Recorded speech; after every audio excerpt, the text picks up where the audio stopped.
다음날 아침 노일자대가 남선비의 생사를 확인하기 위해 움막에 찾아왔고 이때 여산부인의 존재를 알게 되었습니다.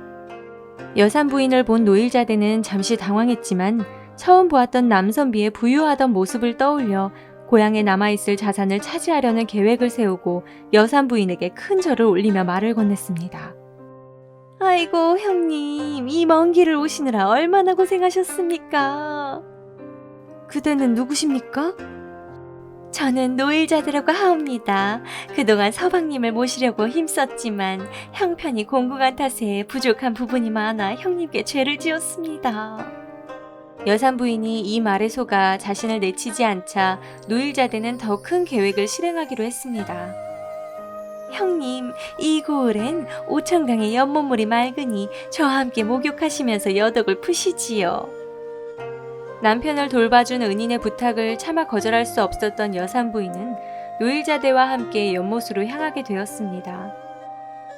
오천강 연못에 도착하자 노일자대는 여산부인이 옷을 다 벗을 때까지 기다렸다가 여산부인이 방심한 틈을 타 그녀를 밀어 깊은 물속으로 빠뜨렸고 오천강의 차가운 물은 여산부인의 따뜻한 체온을 영원히 차갑게 만들어버렸습니다.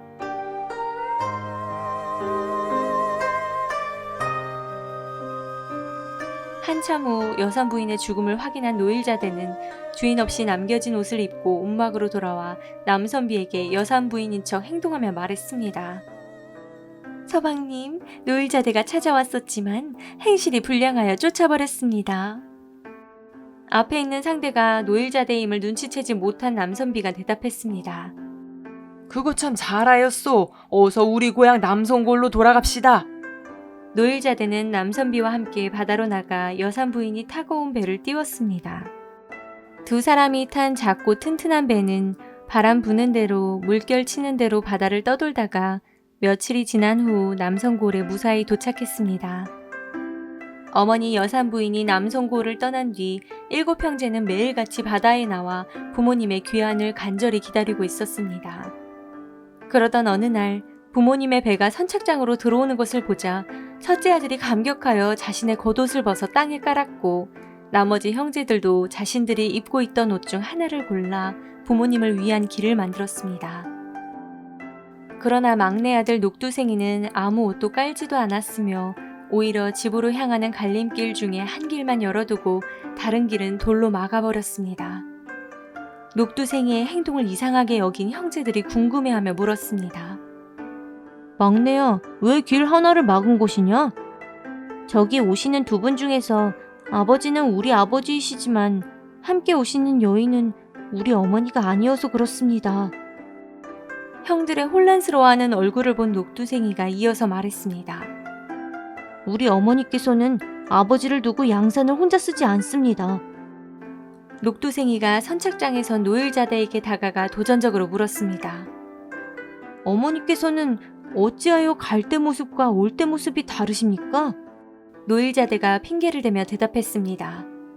백길이 험하여 고생을 하다 보니 뼈도 굽고 살도 빠져서 그렇단다.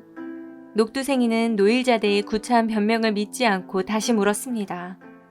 그럼 어찌하여 떠나실 때의 목소리와 오실 때의 목소리가 다르십니까? 파도가 높고 비바람이 심하여 귀가 잘 들리지 않아 소리질러 말하다 보니 목이 쉬어 그렇단다. 노일자대는 여산부인의 옷을 입고 돌아왔지만 행동과 말투에서 보이는 본연의 모습은 진짜 여산부인과의 차이를 확실하게 드러내고 있었습니다.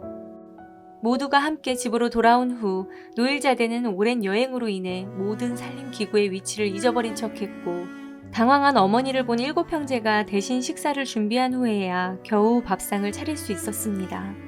하지만 노일자대는 남선비가 받던 귀한 밥상을 아들들에게 주었고 노일자대의 실수를 눈치챈 녹두생이가 다시 물었습니다. 어머니는 어찌하여 아버지의 밥상과 자식들의 밥상을 구분하지 못하십니까?